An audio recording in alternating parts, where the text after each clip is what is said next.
तो वहाँ पे गर्ल्स ने मेरे को बोला, तो वॉशरूम ऐसी जगह है जहाँ हमें प्राइवेसी मिलती है, तो आपसे रिक्वेस्ट रहेगी कि वहाँ पोस्टर ना लगाएं कृपया करके। इवैल्यूएशन के फॉर्म भराने के नाम पे पैसे लिए जा रहे हैं। तो क्या इस बार छात्र संघ चुनाव होंगे? क्या एक आंदोलन आप आने वाले समय में छात्र संघ चुनावों को फिर से शुरू करवाने के लिए करेंगे? और छात्र संघ के चुनाव जल्द से जल्द कराने चाहिए। हर चीज़ के पैसे पे करने पड़ते थे कि जो बच्चा 98% पे एंट्री लेता है राजस्थान विश्वविद्यालय में और 2 महीने बाद उसके परसेंटेज 40% पे आ जाते हैं।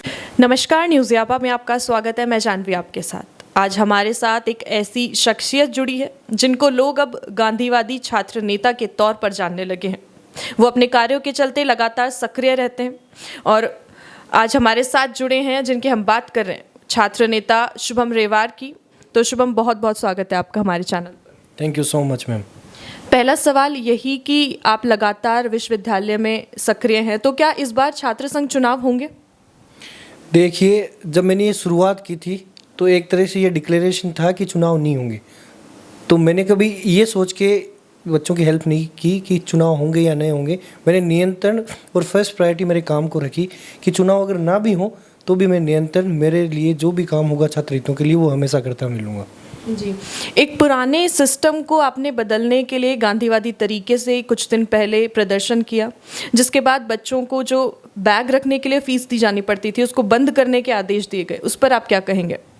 देखिए, पुराने काफ़ी लंबे समय से राजस्थान विश्वविद्यालय के हर एक स्टूडेंट्स की ये प्रॉब्लम थी कि जब वो रेगुलर है इस कॉलेज के अंदर, फिर वो बार बार किस चीज़ के पैसे पे करे।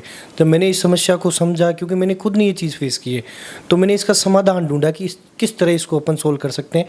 तो हमने शांतिपूर्ण गांधीवादी तरीके से विश्वविद्यालय प्रशासन को ज्ञापन दिया और प्रशासन का धन्यवाद देना चाहूँगा कि उन लोगों ने इस चीज़ को समझा और अब से रेगुलर स्टूडेंट्स के मोबाइल और बैग फ्री ऑफ कॉस्ट जमा होंगे। जी शुभम, पहले देखा जाता था कि जो छात्र नेता हैं वो दबंगाई तरीके से नज़र आते थे काम करते हुए और दबंग तरीके से अपने काम को करवाते थे। आपने एक अलग सिस्टम लेके आए हैं, तो क्या ये आपका अंदाज आपको कारगर साबित होगा? बिल्कुल, अभी तक तो हो रहा है और अब अभी सबसे बड़ा जो आंदोलन 70 साल के इतिहास में आज तक राजस्थान विश्वविद्यालय में ऐसा डिसीजन नहीं लिया गया कि मोबाइल और बैग फ्री ऑफ कॉस्ट जमा होंगे। तो कहीं ना कहीं हमने गांधीवादी तरीके से, मैंने मेरी विचारधारा से इस समस्या को प्रशासन के सामने रखा और प्रशासन ने माना। तो कहीं ना कहीं ये गांधीवादी तरीका ही मेरे को आगे लेके जाएगा और इसी प्रकार से मैं प्रयास करूँगा कि कार्य करता रहूँ। जी, आपने कई आंदोलन छात्र हितों में किए हैं, तो क्या एक आंदोलन आप आने वाले समय में छात्र संघ चुनावों को फिर से शुरू करवाने के लिए करेंगे? बिल्कुल, देखिए, ये सबसे पहली सीढ़ी है राजनीति की और राजस्थान के नहीं पूरे प्रदेश के भी कई ऐसे दिग्गज नेता हैं जो राजस्थान विश्वविद्यालय के निकलकर आज अपनी सक्रिय भूमिका निभा रहे हैं। तो कहीं ना कहीं हम इसकी भी आवाज़ उठाएंगे कि सरकार को इस तरफ देखना चाहिए और छात्र संघ के चुनाव जल्द से जल्द कराने चाहिए। जी, एक समस्या कई बार देखने को मिलती है कि महारानी कॉलेज के सामने कई असामाजिक तत्वों द्वारा घटनाओं को अंजाम दिया जाता है, तो क्या आपका स्टैंड रहने वाला है इसको लेकर? बिल्कुल, देखिए, जब अपने पेरेंट्स किसी बच्ची को कॉलेज में पढ़ने के लिए भेजते हैं तो ये उनके लिए बहुत टिपिकल होता है कि घर से स्टूडेंट्स को अकेले भेजना, वो भी स्पेशली गर्ल्स को। तो इनकी प्रायोरिटी हमेशा सिक्योरिटी की रहनी चाहिए कि कॉलेज प्रशासन के अंदर और उनसे बाहर भी ये हमारी दायित्व बनता है कि उनकी सुरक्षा की पूर्ण तौर जिम्मेदारी हमारी रहेगी और मैं प्रयास करूँगा कि मेरे से जितनी सुरक्षा हो सके मैं करूँगा।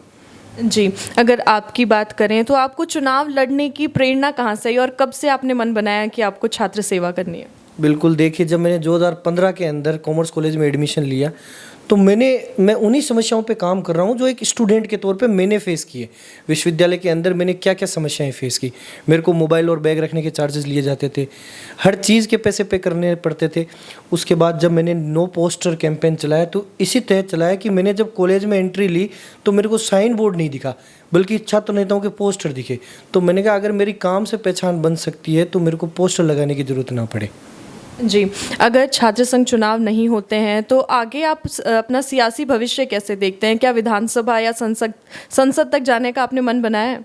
देखिए, अभी इतना मैंने सोचा नहीं है। मैं सिर्फ छात्र हितों के लिए कार्य कर रहा हूँ और वो निरंतर राजस्थान विश्वविद्यालय में करता मिलूंगा आपको। जी, राजस्थान विश्वविद्यालय के ऐसे और कौन से काम हैं जिन पर आगे आप फोकस करने वाले हैं? देखिए, हाल ही में राजस्थान विश्वविद्यालय में सबसे बड़ी समस्या चल रही है रिवैल्यूएशन के रिजल्ट्स को लेकर। स्टूडेंट्स के रिजल्ट्स ऐसे डिक्लेयर हो रहे हैं कि पेरेंट्स भी इस चीज़ को शौक है लेके कि जो बच्चा 98% पे एंट्री लेता है राजस्थान विश्वविद्यालय में और 2 महीने बाद उसके परसेंटेज 40% पे आ जाते हैं, तो कहीं ना कहीं बच्चे की क्रिएटिबिलिटी पे सीधा आवाज़ उठती है कि बच्चा पढ़ रहा है नहीं, या फिर विश्वविद्यालय का प्रशासन खराब है, टीचर्स यहाँ खराब है। तो इस चीज़ को लेके जब हमने इसकी आवाज़ उठाई तब हमें पता चला कि ये रिवॉल्यूशन के फॉर्म भराने के नाम पे पैसे लिए जा रहे हैं। तो ये आंदोलन अब तेज़ी पकड़ेगा और जल्दी विश्वविद्यालय में जो रिवॉल्यूशन के नाम पे पैसे लिए जाते हैं उनको हम बंद कराने का पूरी तरह प्रयास करेंगे। नो पोस्टर कैंपेन की आप बात कर रहे थे, तो वो क्या है पूरा मुद्दा? जब मैं, ये हकीकत स्टोरी है, जब मैं किसी कॉलेज में गया था, महारानी कॉलेज में, तो वहाँ पे गर्ल्स ने मेरे को बोला कि आप स्टूडेंट लीडर हो, तो वॉशरूम ऐसी जगह है जहाँ हमें प्राइवेसी मिलती है, तो आपसे रिक्वेस्ट रहेगी कि वहाँ पोस्टर ना लगाएं कृपया करके, क्योंकि हाँ, ये छात्र संघ चुनाव का माहौल ऐसा हो चुका है कि जहाँ देखो वहाँ पोस्टर होते हैं। जब आप इतना काम कर रहे हो, आपको स्टूडेंट्स काम से जान सकते हैं, तो आप पोस्टर की कहाँ ज़रूरत है। मैं इतना श्योर हूँ कि 25,000 स्टूडेंट्स हैं, तो कहीं ना कहीं बाय नेम बाय फेस मेरे काम से मेरे को पहचानते हैं, मैं उनको पहचानता हूँ। तो काम से नाम बन सकता है तो पोस्टर की ज़रूरत नहीं है। मैं एज ए स्टूडेंट लीडर कहीं मेरा पोस्टर नहीं लगाऊंगा। जी शुभम, अगर चुनाव होते हैं तो किस पार्टी से आप दावेदारी करेंगे?